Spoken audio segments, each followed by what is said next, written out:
आज मैं आपको वीडियो गेम के दुष्परिणामों को और विस्तार से बता सकता हूँ। ये दुष्परिणाम अक्सर तब सामने आते हैं जब गेमिंग को अत्यधिक या अनियंत्रित तरीके से खेला जाता है, जिससे ये लत का रूप ले लेता है। 1. शारीरिक स्वास्थ्य पर दुष्परिणाम। Physical health. आंखों पर तनाव, आई स्ट्रेन। लंबे समय तक स्क्रीन पर देखने से आंखें थक जाती हैं, आंखों में सूखापन आ जाता है और नज़र कमजोर हो सकती है। नींद की कमी, स्लीप डेप्रिवेशन। देर रात तक गेम खेलने से सोने का चक्र, सर्केडियन रिदम, बिगड़ जाता है, जिससे अनिद्रा, इंसोम्निया, थकान और अगले दिन की गतिविधियों में कमी आती है। दर्द और चोटें, पेन एंड इंजरीज। घंटों तक एक ही मुद्रा में बैठे रहने या माउस कंट्रोलर का लगातार इस्तेमाल करने से पीठ, गर्दन और कंधों में दर्द हो सकता है।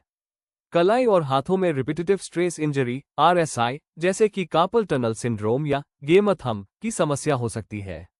मोटापा और शारीरिक निष्क्रियता, ओबेसिटी एंड इनएक्टिविटी। गेमिंग में अधिक समय बिताने से शारीरिक गतिविधि कम हो जाती है, जिससे वजन बढ़ने और मोटापे का खतरा बढ़ जाता है।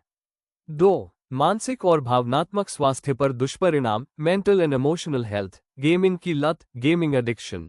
विश्व स्वास्थ्य संगठन WHO इसे गेमिंग डिसऑर्डर के रूप में वर्गीकृत करता है। इसमें व्यक्ति गेमिंग को बाकी सभी कामों, रिश्तों और जिम्मेदारियों से ज्यादा प्राथमिकता देता है। चिंता और अवसाद, एंग्जाइटी एंड डिप्रेशन। लत लग जाने पर गेम न खेल पाने पर चिंता और बेचैनी महसूस होती है। वास्तविक दुनिया से कटने और जिम्मेदारियां पूरी न करने पर अवसाद, डिप्रेशन हो सकता है। सामाजिक अलगाव, सोशल आइसोलेशन। ऑनलाइन गेमिंग में व्यस्त रहने से व्यक्ति परिवार और दोस्तों से दूर होता जाता है। इससे उसकी सामाजिक कुशलता, सोशल स्किल्स, कम हो सकती है और वह अकेलेपन का शिकार हो सकता है। आक्रामकता और हिंसक व्यवहार, अग्रेशन एंड वायलेंट बिहेवियर। हिंसक video game, violence in video games. खेलने वाले बच्चों और युवाओं में वास्तविक जीवन में आक्रामक व्यवहार और गुस्सा बढ़ सकता है, हालांकि इस संबंध पर शोध में भिन्नता है। 3. शैक्षिकी और व्यावसायिक जीवन पर दुष्परिणाम। Academic and professional life. शैक्षिकी प्रदर्शन में गिरावट, पुअर एकेडमिक परफॉर्मेंस। गेमिंग पर अधिक समय खर्च करने से पढ़ाई के लिए समय नहीं मिल पाता। इससे स्कूल या कॉलेज में प्रदर्शन खराब होता है। एकाग्रता की कमी, लैक ऑफ कॉन्सेंट्रेशन। गेमिंग की तेज रफ्तार वाली दुनिया से बाहर निकलने पर वास्तविक जीवन के धीमे कामों, जैसे पढ़ाई या ऑफिस के काम में ध्यान लगाने में मुश्किल आ सकती है। प्रेरणा में कमी, रिड्यूस्ड मोटिवेशन। गेम में मिलने वाले तुरंत पुरस्कार, रिवॉर्ड्स और संतुष्टि की आदत पड़ जाने से वास्तविक जीवन के लक्ष्यों, जिनमें समय लगता है, को पाने की प्रेरणा कम हो जाती है। यह जरूरी है कि गेमिंग को संतुलित तरीके से किया जाए। यदि गेमिंग आपके जीवन के अन्य महत्वपूर्ण पहलुओं, स्वास्थ्य, रिश्ते, काम को नकारात्मक रूप से प्रभावित करने लगे, तो यह एक समस्या बन सकती है। वीडियो गेम के अत्यधिक इस्तेमाल से मानसिक स्वास्थ्य, मेंटल हेल्थ पर कई नकारात्मक प्रभाव पड़ सकते हैं। इनमें से कुछ प्रमुख दुष्परिणामों का विवरण यहाँ दिया गया है। मानसिक स्वास्थ्य पर प्रमुख दुष्परिणाम। 1. गेमिंग की लत, गेमिंग एडिक्शन। सबसे बड़ा दुष्परिणाम गेमिंग डिसऑर्डर या लत का शिकार होना है। अनियंत्रित इच्छा। व्यक्ति गेमिंग को अपने जीवन की अन्य महत्वपूर्ण गतिविधियों, जैसे पढ़ाई, काम, रिश्ते से ऊपर रखने लगता है। त्याग के लक्षण, विथड्रॉल सिम्टम्स। जब गेम खेलने को न मिले तो चिंता, एंग्जाइटी, चिड़चिड़ापन, इरिटेबिलिटी और बेचैनी महसूस करना। नुकसान के बावजूद खेलना। गेमिंग के कारण स्कूल या नौकरी छूट जाने या रिश्तों में तनाव आने के बावजूद खेलना जारी रखना। 2. चिंता और अवसाद, एंग्जाइटी एंड डिप्रेशन। सामाजिक अलगाव। घंटों तक अकेले गेम खेलने से वास्तविक दुनिया के सामाजिक संबंध कमजोर पड़ जाते हैं, जिससे अकेलापन और अवसाद, डिप्रेशन हो सकता है। प्रदर्शन का दबाव। ऑनलाइन मल्टीप्लेयर गेम्स में लगातार अच्छा प्रदर्शन करने का दबाव तनाव, स्ट्रेस और चिंता को बढ़ा सकता है। आत्मसम्मान में कमी। जब व्यक्ति गेमिंग में बहुत समय देता है और वास्तविक जीवन की जिम्मेदारियां, जैसे अच्छे ग्रेड लाना या नौकरी में सफल होना, पूरी नहीं कर पाता, तो आत्मसम्मान, सेल्फ एस्टीम कम हो सकता है। 3. नींद और व्यवहार संबंधी समस्याएं। नींद में बाधा, स्लीप डिस्टर्बेंसेस। देर रात तक गेम खेलने से सोने के चक्र, स्लीप साइकिल में गड़बड़ी आती है। नींद की कमी से मूड स्विंग्स, ध्यान केंद्रित करने में कठिनाई और दिन भर थकान रहती है। एकाग्रता में कमी। गेम्स में मिलने वाले त्वरित पुरस्कार, इंस्टेंट रिवॉर्ड्स और तीव्र उत्तेजना की आदत के कारण वास्तविक जीवन के धीमी गति वाले कार्यों, जैसे पढ़ना या सुनना, में ध्यान लगाना मुश्किल हो जाता है। 4. भावनात्मक नियंत्रण में कमी। चिड़चिड़ापन और गुस्सा, गेम में हारने या प्रगति न कर पाने पर अक्सर अत्यधिक गुस्सा या निराशा व्यक्त करना। भावनात्मक शून्यता, इमोशनल सप्रेशन। कुछ लोग तनाव या नकारात्मक भावनाओं से बचने के लिए गेमिंग को एक साधन बना लेते हैं। ये समस्याओं का सामना करने और भावनाओं को स्वस्थ तरीके से समझने की क्षमता को कम कर देता है।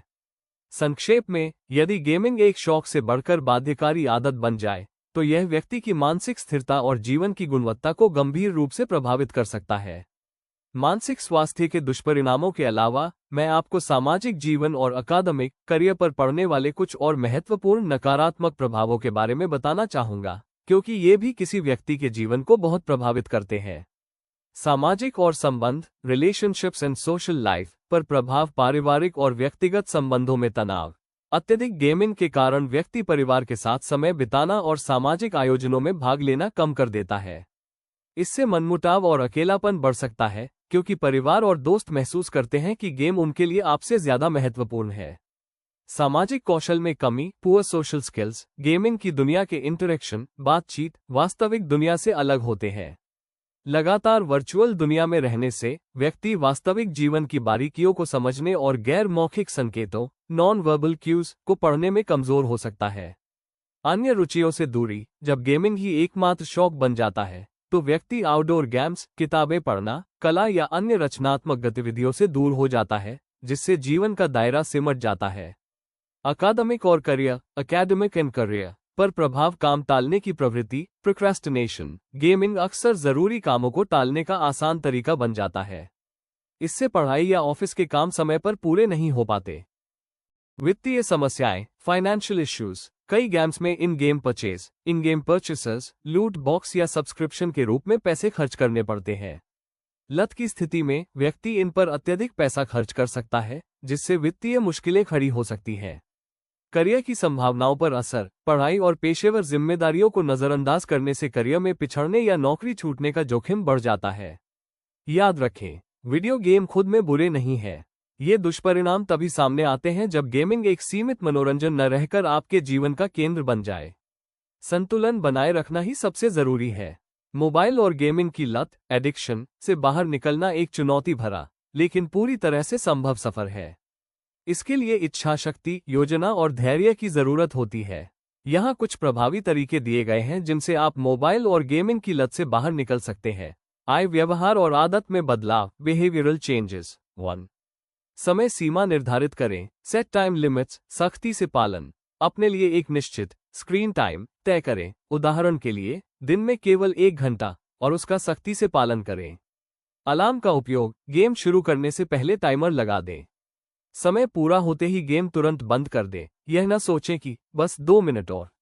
2. ट्रिगर्स को खत्म करें, एलिमिनेट ट्रिगर्स। नोटिफिकेशन बंद करें। सभी गेम्स और गैर जरूरी ऐप्स के नोटिफिकेशंस को बंद कर दें, ताकि बार बार फोन देखने की इच्छा न हो। होम स्क्रीन से हटाएं। गेम्स और सोशल मीडिया ऐप्स को होम स्क्रीन से हटाकर किसी अंदरूनी फोल्डर में रखें। इससे उन्हें खोलने से पहले आपको एक अतिरिक्त कदम उठाना पड़ेगा। फोन को दूर रखें। सोते समय फोन को बिस्तर से दूर किसी दूसरे कमरे में चार्जिंग पर लगाएं। समय देखने के लिए एक साधारण घड़ी का इस्तेमाल करें। 3. आदतों को बदलें, रिप्लेस ओल्ड हैबिट्स। खाली समय को भरें। जब भी आपको गेम खेलने की तीव्र इच्छा हो, तो उस समय को तुरंत किसी दूसरी गतिविधि से बदलें। इसे रिप्लेसमेंट एक्टिविटी कहते हैं। नई रुचियां विकसित करें। ऐसी गतिविधियों में शामिल हों जो आपको खुशी देती हैं और शारीरिक रूप से सक्रिय रखती हैं, जैसे किताबें पढ़ना, फिजिकल बुक्स, योग, ध्यान या व्यायाम करना, दोस्तों या परिवार के साथ बाहर घूमना, कोई नया कौशल सीखना, जैसे गिटार बजाना या खाना बनाना। 2. मानसिक दृष्टिकोण और सपोर्ट, माइंडसेट एंड सपोर्ट। 1. लत स्वीकार करें, एक्सेप्ट द एडिक्शन। पहला कदम यह मानना है कि आपको लत है और आप इसे बदलना चाहते हैं। खुद पर चिल्लाने या निराश होने के बजाय अपनी इस समस्या को समझदारी से स्वीकार करें। 2. खुद को व्यस्त रखें, कीप योरसेल्फ एंगेज्ड। अक्सर हम तनाव या बोरियत से बचने के लिए गेम खेलते हैं। अपने शेड्यूल को उत्पादक और रुचिकर कामों से भरें ताकि खालीपन महसूस न हो। 3. सामाजिक सपोर्ट लें, सीक सोशल सपोर्ट। अपने किसी भरोसेमंद दोस्त या परिवार के सदस्य को अपनी योजना के बारे में बताएं। उन्हें कहें कि वे आपको ट्रैक करने और प्रेरित करने में मदद करें। अपने सामाजिक दायरे को बढ़ाएं और वास्तविक दुनिया के इंटरैक्शन को प्राथमिकता दें। 4. पेशेवर मदद, प्रोफेशनल हेल्प। यदि लत बहुत गंभीर है और आप खुद पर नियंत्रण नहीं कर पा रहे हैं, तो किसी काउंसलर, थेरेपिस्ट या मानसिक स्वास्थ्य विशेषज्ञ, साइकोलॉजिस्ट से सलाह लेना सबसे अच्छा है। वे आपको लत से उबरने के लिए सही तकनीकें, जैसे CBT, बता सकते हैं। इस सफर में धैर्य रखना और छोटे छोटे सफलताओं का जश्न मनाना बहुत जरूरी है। हर दिन थोड़ा सुधार भी आपको बड़ी जीत की ओर ले जाएगा। अगर आपको वीडियो पसंद आती है तो वीडियो को लाइक कर दे और हमें सब्सक्राइब कर ले। धन्यवाद।